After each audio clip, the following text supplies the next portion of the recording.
Looping two way से achieve हो सकती है, आइटरेटिव वे में यानी लूप्स को यूज़ करते हुए, और रिकर्सिव वे में यानी रिकर्जन को यूज़ करते हुए। ट्रांसफॉर्मर्स बेस बने बेसिकली लार्ज लैंग्वेज मॉडल के, और लार्ज लैंग्वेज मॉडल के अंदर मल्टी हेडेड अटेंशन यूज़ की गई। जिस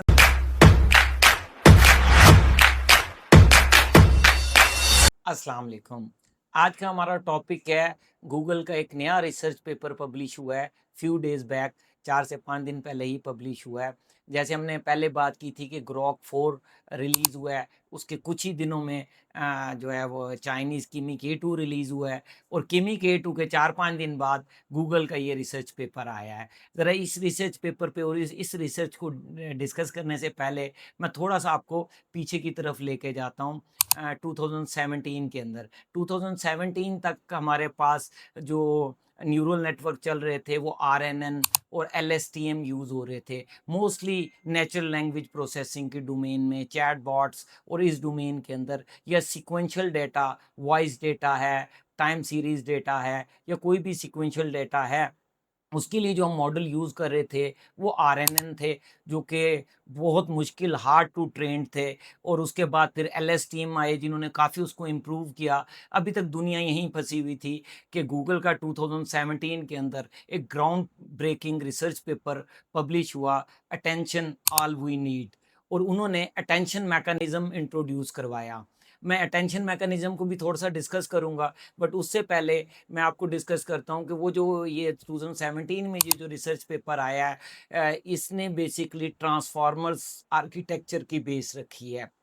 ट्रांसफॉर्मर्स मॉडल के गूगल के इस पेपर के बाद उनका आर्किटेक्चर मार्केट में सामने आया, और ट्रांसफॉर्मर्स के अंदर इन्होंने basically self attention mechanism introduce करवाया, जो कि बेसिकली एलएसटीएम और आरएनएन से बहुत ज़्यादा सुपीरियर लेवल की आउटपुट हमें दे रहे थे वो model, with the help of self attention mechanism. Attention तो वैसे एक बड़ा डिटेल कॉन्सेप्ट है, ये तो एआई के स्टूडेंट्स को ही ज़्यादा डिटेल के अंदर उसका मैथमेटिकली वे में उसका सारा कॉन्सेप्ट क्लियर करके समझाया जा सकता है। लेमैन्स के लिए और जनरल पब्लिक के लिए सेल्फ अटेंशन यूँ ही समझ लें कि जैसे आप कोई वीडियो देखते हैं या कोई भी इमेज देखते हैं, तो उसमें बहुत सारी इन्फॉर्मेशन होती है, बट आप उसके की मेन फीचर्स के ऊपर आपकी अटेंशन जाती है, और आप जस्ट अगर मूवी देख रहे हैं तो जो करैक्टर देख रहे हैं आप उस करैक्टर उसके एक्सप्रेशन पे फोकस कर रहे होंगे, हालांकि उसी इमेज के बैकग्राउंड के ऊपर एक क्लॉक भी लगा हुआ होगा, उस क्लॉक पे कोई टाइम भी शो हो रहा होगा, और डिफरेंट छोटे छोटे ऑब्जेक्ट्स पड़े हुए होंगे। तो जिस तरह हमारा एक सेल्फ अटेंशन जाती है एक प्रोमिनेंट फीचर्स के ऊपर, जो हम एक विजुअल फ्रेम देख रहे होते हैं, जो भी डेटा देख रहे होते हैं, सिमिलर हमारे ये डीप न्यूरल नेटवर्क क्या करते हैं कि अपनी इनपुट के ऊपर बेसिकली वो सेल्फ अटेंशन करके कि वो डेटा पॉइंट्स जो इम्पोर्टेंट हैं उनको वो ज़्यादा अटेंशन दे के कंसिडर करके उसे प्रोसेस करता है, जिससे ट्रांसफार्मर्स आए। और फिर ट्रांसफार्मर्स ही बेसिकली बेस बने हमारे नेक्स्ट लार्ज लैंग्वेज मॉडल्स के, क्योंकि लार्ज लैंग्वेज मॉडल में बेसिकली हमने इसी ट्रांसफार्मर के ही कॉन्सेप्ट को बड़ा ज़रा मेगा लेवल पर ले जाकर हल किया। ट्रांसफार्मर्स बेस बने बेसिकली लार्ज लैंग्वेज मॉडल के, और लार्ज लैंग्वेज मॉडल के अंदर मल्टी हेडेड अटेंशन यूज़ की गई। जिस तरह सेल्फ अटेंशन के अंदर ये इशू आ रहा था कि आपने उसके प्रोमिनेंट फीचर को तो फोकस कर लिया, बट जो जब ऐसे मैंने बात किया कि उसमें और भी बहुत सारी डिटेल थी जिस पे आपकी विजुअल अटेंशन नहीं गई, जैसे छोटे क्लॉक पड़े हुए थे, क्लॉक का टाइम क्या था, और डिफरेंट ऑब्जेक्ट्स उस तस्वीर में नज़र आ रहे थे, बट आपके ब्रेन ने उसे इग्नोर किया। सेम ट्रांसफार्मर्स भी सेल्फ अटेंशन मैकेनिज्म पहले से तो बहुत बेहतर वर्क कर रहे थे, बट जो लार्ज लैंग्वेज मॉडल लाए गए उसके अंदर हमने मल्टी हेडेड अटेंशन यूज़ की, कि यानी आप एट ए टाइम उस तस्वीर के मेन फीचर को भी आप अटेंशन दे रहे हो, क्लॉक को भी दे रहे हो, और जितने छोटे ऑब्जेक्ट्स पड़े हुए हैं सब पे आप अटेंशन दे रहे हो। इस कॉन्सेप्ट को मल्टी हेडेड अटेंशन कहा गया, और ये बेसिकली बैकबोन है लार्ज लैंग्वेज मॉडल्स की। और लार्ज लैंग्वेज मॉडल जो मार्ज वजूद में आए वो बेसिकली ट्रांसफार्मर्स की बेस पे है। अगर ट्रांसफार्मर्स ही ना आते 2017 में जो गूगल का रिसर्च पेपर ट्रांसफार्मर्स का आया, अगर वो ही ना आता तो ट्रांसफार्मर्स ना बनते, और ट्रांसफार्मर्स ही ना बनते तो लार्ज लैंग्वेज मॉडल ही ना बनते। और हमने लास्ट वीडियोस में भी डिस्कस किया था कि लार्ज लैंग्वेज मॉडल्स के अंदर भी फिर हमने बाद में 2022 के अंदर बेसिकली इनका जो है चेन ऑफ थॉट गूगल का आया रिसर्च पेपर, उधर उधर से फिर लार्ज रीजनिंग मॉडल हमारे आना शुरू हो गए। और फिर मैंने आपको बताया था कि डीप सीक ने और ग्रॉक वगैरह आप यही काम कर रहे हैं। प्राइमरीली डीप सीक ने किया था कि इसी लार्ज रीजनिंग मॉडल के ऊपर पोस्ट ट्रेनिंग पे उसे reinforcement learning with verifiable report से किया था। तो उसके दौरान फिर हमने डिस्कस किया कि किमी K2 का आर्किटेक्चर आया, जिन्होंने basically mixture of expert system को यूज़ किया, और हमने इसे लास्ट वीडियो में डिटेल में भी डिस्कस किया था। जो अभी हमारे पास बेसिकली हमारा जो गूगल का रिसर्च पेपर आया, जो आज हमारा इस वीडियो का टॉपिक है, बेसिकली वो mixture of recursion. Mixture of recursion इन्होंने कहा, जिस तरह उन्होंने कहा था मिक्सचर ऑफ एक्सपर्ट सिस्टम, तो MOE और ये लॉन्च कर रहे हैं मिक्सचर ऑफ MOR, इसे बोला जा रहा है mixture of recursion. Recursion basically जो टेक्निकल लोग हैं उनको तो इस चीज़ का आइडिया होगा। प्रोग्रामिंग की टेक्निक का नाम है, जो कि बेसिकली हम किसी भी चीज़ को अगर बार बार रिपीट करना चाह रहे हैं, आइट्रेट करना चाह रहे हैं, लूप करना चाह रहे हैं, तो उसके लिए हमारे पास प्रोग्रामिंग में लूपिंग स्ट्रक्चर्स अवेलेबल हैं, एज वेल एज हम self calling of a function basically recursion कहते हैं, कि एक फंक्शन अपने आप को ही कॉल करता रहता है। इस तरह वो प्रोसेस जो है वो रिपीट होता रहता है, लूप होता रहता है। तो बेसिकली लूपिंग टू वे से अचीव हो सकती है, आइट्रेटिव वे में यानी लूप्स को यूज़ करते हुए, और रिकर्सिव वे में यानी रिकर्जन को यूज़ करते हुए। तो बेसिकली इसमें उन्होंने अचीव क्या किया है, एक तो उन्होंने आपको dynamic recursive depth of adaptive token level computation basically introduce करवाई गई है। और इसको भी मैं पहले मजीद एक्सप्लेन करूँ, ये भी बेसिकली गूगल का ही रिसर्च पेपर है, क्योंकि गूगल की डीप माइंड ने ये रिसर्च पब्लिश किया है। एक्चुअली अगर उससे भी डिटेल में देखा जाए तो ये बेसिकली कोरियन का रिसर्च पेपर है, जो इसके वैसे इसमें 12 ऑथर हैं, जो 4 मेन ऑथर हैं वो कोरियन ही हैं। और बेसिकली ये Korean advance institute of technology का आर्टिफिशियल इंटेलिजेंस डिपार्टमेंट है, उनके डॉक्टर हैं सैंगमिन बी। तो सैंगमिन बी जो है इनके लीड रिसर्चर हैं इस रिसर्च के अंदर। और जो ये भी KAIST जो कि कोरियन इंस्टीट्यूट का ये डिपार्टमेंट है, और ये गूगल के साथ मिल के रिसर्च कर रहे थे, गूगल की फंडिंग वगैरह पे होगी। और इनके साथ यूजिंग यूजिन किम, ये भी इन्हीं के साथ सेम इन्हीं की कोरियन है, वो कोरियन यूनिवर्सिटी को ही करते हैं। तीसरे जो मेन लीड रिसर्चर हैं इनमें, उनका डिस्कस करना भी बहुत ज़रूरी है। ये बेसिकली एक Iranian born Iranian born born UK citizen है, बट इनकी जो PhD थीसिस था और ये जो पढ़ा रहे हैं अभी ये जर्मन यूनिवर्सिटी में है। तो अगर इनको बैक देखा जाए तो ईरान से बिलोंग करते हैं, सेटलर ये यूके हैं, नेशनलिटी यूके की है, बट ये जर्मन यूनिवर्सिटी में पढ़ा भी रहे हैं, और ये जर्मन यूनिवर्सिटी के रिसर्च भी कर रहे हैं, और गूगल की इस रिसर्च टीम का हिस्सा भी है। इनका नाम रज़ा बैत है। और इसके अलावा भी और भी गूगल डीप माइंड के भी काफ़ी स्कॉलर्स इसके अंदर इन्वॉल्व हुए हैं, और इन्होंने बेसिकली ट्रांसफार्मर्स को ही जो इन बेसिकली गूगल का ही पेश किया हुआ मॉडल था, उसी का ही इन्होंने समझें कि एक एडवांस मॉडल लॉन्च कर दिया है। उसकी एक इंतहाई इम्प्रूव फॉर्म लॉन्च की गई है, जिसको ये मिक्सचर ऑफ रिकर्जन कह रहे हैं। इसमें इन्होंने किया क्या है, बेसिकली जब हम इसमें ना एक्चुअली हम किसी भी डीप न्यूरल नेटवर्क को देखें तो उसमें हमारे पास एक इनपुट लेयर होती है, एक आउटपुट लेयर होती है, और बीच में बेतहाशा अकॉर्डिंग टू द प्रॉब्लम हमारे पास जो लेयर्स होती हैं उनको हम हिडन लेयर्स बोलते हैं। तो जो हिडन लेयर्स हैं ये अकॉर्डिंग टू प्रॉब्लम कि आप किस लेवल का मॉडल डिज़ाइन कर रहे हैं, ये थाउजेंड्स के अंदर भी हिडन लेयर्स हो सकती हैं, हंड्रेड्स में भी हो सकती हैं, एंड सो ऑन। तो इसका कोई फिक्स फार्मूला या फिक्स नहीं है, according to the problem, according to the architecture of the neural network, या जो हम कहते हैं फाउंडेशनल आर्किटेक्चर ऑफ द वो इसको उसके अकॉर्डिंगली आप number of hidden layer select करते हैं। तो इनमें इन्होंने ये किया है कि जो ट्रांसफ़ार्मर्स में हम हर काम के लिए सेपरेट-सेपरेट लेयर लेयर यूज़ कर रहे थे, जिसकी वजह से हमारे ट्रांसफ़ार्मर्स और ट्रांसफ़ार्मर्स के ऊपर ही लार्ज लैंग्वेज मॉडल बने हुए हैं। तो एक तो उनकी कंप्यूटेशन कॉस्ट बहुत ज़्यादा हो रही थी और दूसरा उनकी मेमोरी कॉस्ट बहुत ज़्यादा हो रही थी। तो इन्होंने जो अब इसके अंदर ज़बरदस्त सिस्टम प्रोवाइड किया है, वो इन्होंने बेसिकली किया है कि learning dynamic recursive depth for adaptive token level consumption की है कि इन्होंने कुछ लेयर्स को यूज़ किया है, ट्रांसफॉर्मर्स की तरह तमाम लेयर्स को यूज़ नहीं किया गया।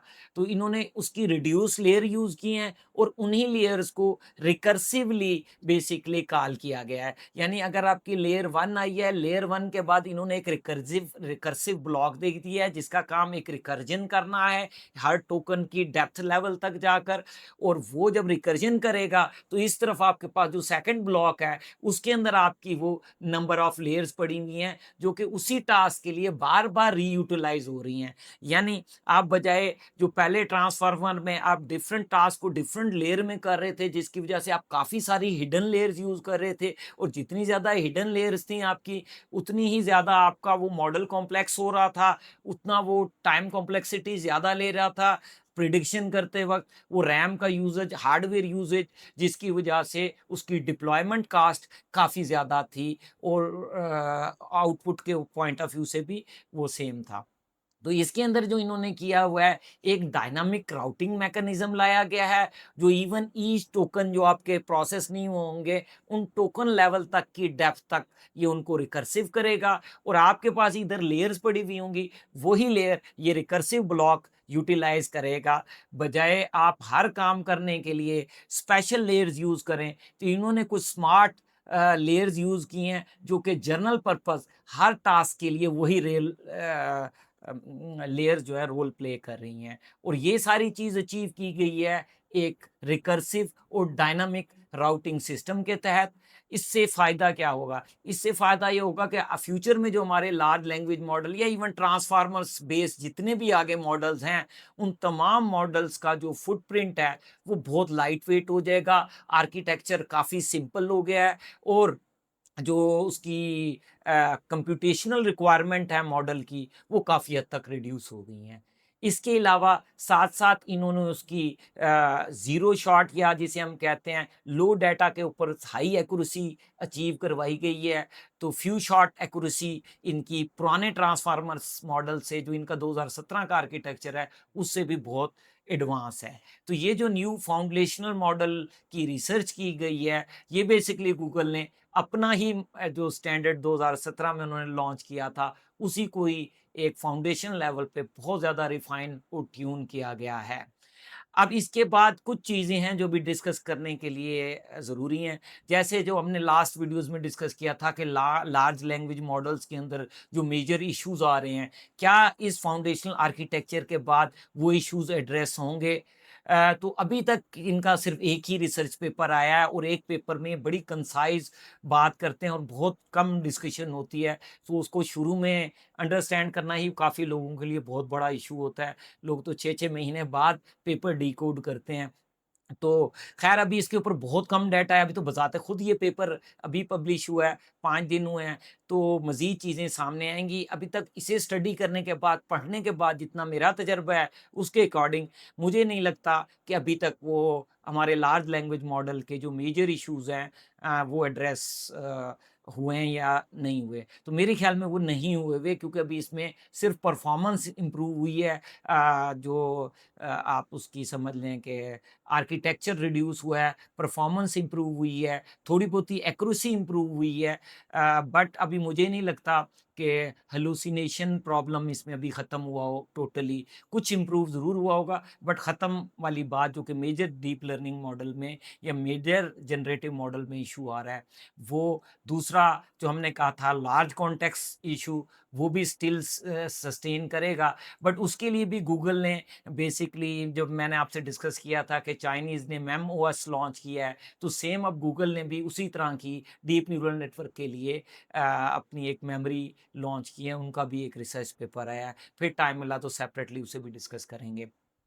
तो ये मेमोरीज़ उनके लॉन्ग कॉन्टेक्स्ट में कुछ लेवल पर तो सपोर्ट कर पाएँगे, मगर मेजर लेवल पे सपोर्ट नहीं कर पाएंगे तो स्टिल हलूसिनेशन प्रॉब्लम एग्जिस्ट करेगा। लॉन्ग कॉन्टेक्स्ट के अंदर आउटपुट का जो परफेक्शन गिरती है वो भी स्टिल परसिस्ट करेगी। और जो वो हमारे मॉडल कॉन्टेक्स्ट अवेयर नहीं होते, जिस टास्क को प्रोसेस कर रहे होते हैं, स्टिल वो भी परसिस्ट करेगा। बट स्टिल ये जो रिसर्च है इसने एआई की इंडस्ट्री को हिला के रखा हुआ है और अभी तक लोग इसको समझ रहे हैं, पढ़ रहे हैं, देख रहे हैं और सोच रहे हैं कि फ्यूचर हमारे जो आने वाले आर्टिफिशियल इंटेलिजेंस के मॉडल हैं और हमारी इंडस्ट्री किस तरफ जा रही है। अच्छा, अब मैं इसको थोड़ा-सा किमी K2 के आर्किटेक्चर से मैच करूँगा। 2 चीज़ें कॉमन इन दोनों के दरमियान हैं। एक तो मिक्सचर, वो मिक्सचर्स कर रहे हैं एक्सपर्ट सिस्टम का। मिक्सचर ऑफ एक्सपर्ट सिस्टम में वो क्या कर रहे हैं कि उन्होंने डिफरेंट एक्सपर्ट मॉडल बनाए हुए हैं। लाइक अगर आपने मैथ का कोई सवाल पूछा हुआ है तो एक ही मेजर जनरल मॉडल से उस मैथ का जवाब, जैसे हमारे दूसरे मॉडल ग्रॉक वगैरह देते हैं, वही एक मेगा मॉडल ही आपको मैथ का जवाब भी दे रहा है, फिजिक्स का भी दे रहा है, इकोनॉमिक्स का भी दे रहा है, जर्नल भी दे रहा है, पोइट्री का भी दे रहा है, जनरल नॉलेज का भी दे रहा है।